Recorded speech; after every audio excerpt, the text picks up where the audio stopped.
आजकल देश में एक ऐसा मुद्दा चल रहा है जिसे देखकर लगता है कि कहीं हमने अपने पड़ोसी से लड़ाई झगड़े का हिसाब किताब तो नहीं सीख लिया। क्योंकि जैसी तस्वीरें और खबरें आ रही हैं वो किसी को भी अंदर तक हिला सकती है।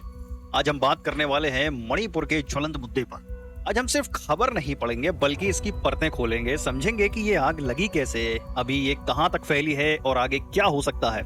इसमें भूत, वर्तमान और भविष्य क्या है, आखिर मणिपुर में ये सब क्यों हो रहा है और इसके पीछे की असल वजह क्या है। सारे एंगल से समझेंगे जैसे कोई डिटेक्टिव केस सुलझाता है, ताकि आपकी आंखों के सामने हर तस्वीर साफ हो जाए। देखिए, किसी भी बीमारी का इलाज तब तक नहीं हो सकता जब तक उसकी असली जड़ ना पता हो।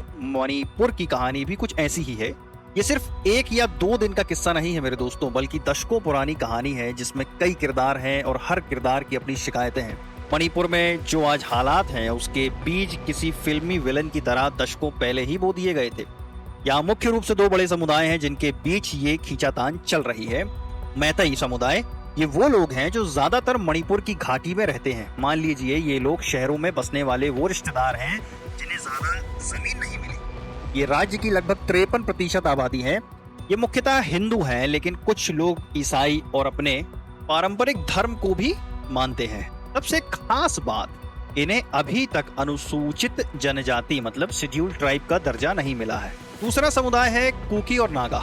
ये लोग मणिपुर के पहाड़ी इलाकों में रहते हैं। इन्हें समझिए ये वो पुराने जमींदार हैं जिनके पास पहाड़, जंगल और ढेर सारी जमीन है।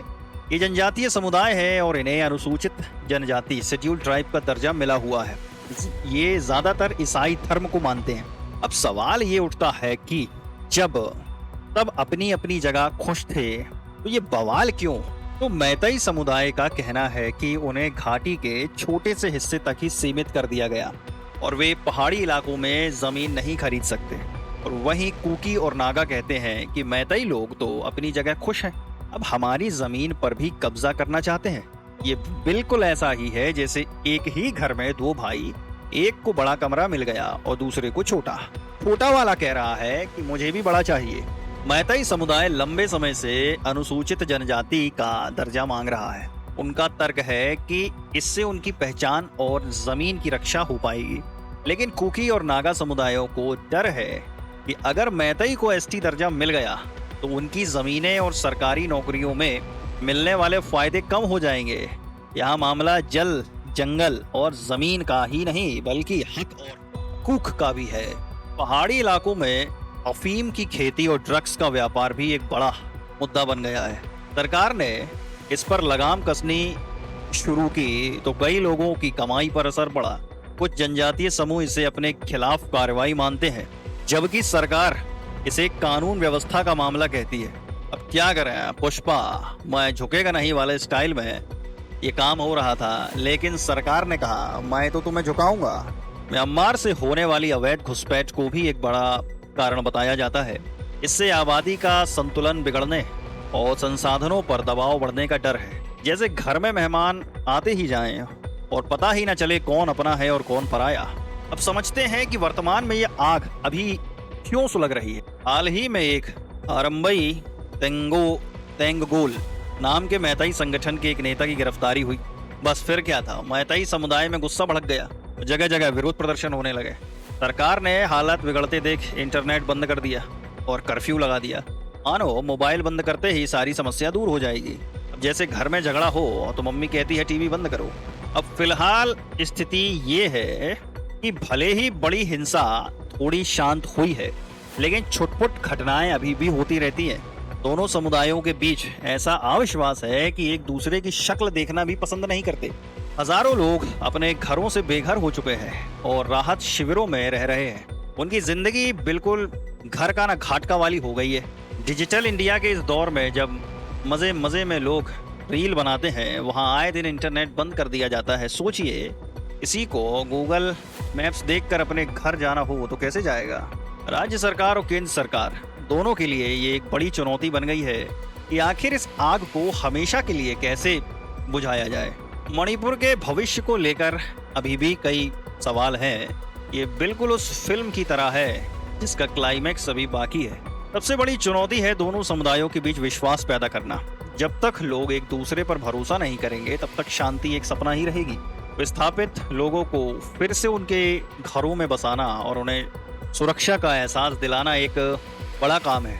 अवैध हथियारों को जमा करना और गैर कानूनी गतिविधियों पर लगाम लगाना बहुत ज़रूरी है। ज़मीन, संसाधनों और एसटी दर्जे जैसे पेचीदा मुद्दों पर एक ऐसा समाधान खोजना होगा जिसे सब स्वीकार करें। ये सबका साथ सबका विकास तभी संभव है जब सब मिलकर बैठे और समस्या को समझें। दोनों समुदायों के नेताओं और सरकार के बीच लगातार बातचीत ही शांति का एकमात्र रास्ता है। संतुलित और समावेशी विकास ही लोगों की समस्याओं को कम कर सकता है। जब पेट भरा होगा तो शायद झगड़ा भी कम होगा। केंद्र सरकार को एक निष्पक्ष मध्यस्थता की भूमिका निभानी होगी, जो किसी का पक्ष ना लेकर सिर्फ न्याय और शांति की बात करे। अब आखिर क्यों धधक रहा है मणिपुर, सारे एंगल से समझिए। मणिपुर में ये जो आग लगी है वो किसी एक तीली से नहीं बल्कि कई माचिसों से लगी है। ये सिर्फ आज की लड़ाई नहीं है बल्कि मैतई और कुकी नागा समुदायों के बीच जमीन, पहचान और संसाधनों को लेकर दशकों पुराने मतभेद हैं। आबादी और जमीन का दबाव। घाटी में रहने वाले मैतई लोग अपनी जमीन के सिकुड़ने और आबादी के बढ़ने से परेशान हैं। वहीं पहाड़ी इलाकों में रहने वाले जनजातीय लोग अपनी पारंपरिक जमीन और अधिकारों की रक्षा चाहते हैं। इस पूरे मुद्दे का राजनीतिकरण भी खूब हुआ है। नेता अपने अपने वोट बैंक के हिसाब से बयान देते हैं, जिससे आग में घी डालने का काम होता है। मैतई समुदाय को एसटी दर्जा देने की मांग का मामला कोर्ट में भी चल रहा है, जिसने इस विवाद को और हवा दे दी।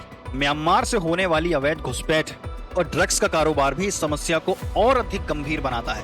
ये तो वही बात हो गई, एक तो करेला ऊपर से नीम चढ़ा। ये सिर्फ जमीन या अधिकार का मुद्दा नहीं है बल्कि लोगों की पहचान, संस्कृति और अस्तित्व से जुड़ा एक बहुत ही संवेदनशील और भावनात्मक मुद्दा है। तो देखा आपने, ये सिर्फ एक गिरफ्तारी का मामला नहीं बल्कि एक बहुत बड़े जटिल विवाद का एक छोटा सा हिस्सा है। हमारा सुप्रीम कोर्ट भी इस मामले पर गहरी नजर रख रहा है और उसने बार बार शांति और न्याय की बात कही है। आखिर हमारे देश का सुप्रीम कोर्ट तो न्याय का मंदिर है और वहां से हमेशा न्याय ही मिलता है। मुझे उम्मीद है कि आपको यह सारी जानकारी एकदम आसान भाषा में समझ आ गई होगी और अब आप इस मुद्दे को गहराई से समझ पाए होंगे। मैं आपका वकील दोस्त एडवोकेट राहुल लखेरा हमेशा ऐसी ही जानकारी के साथ आपकी सेवा में हाजिर रहूंगा। चलते चलते एक बात याद रखिए, जब तक जुबान से सुलह नहीं होती तब तक तलवारें चलेंगी। तो शांति और समझदारी ही हर समस्या का समाधान है।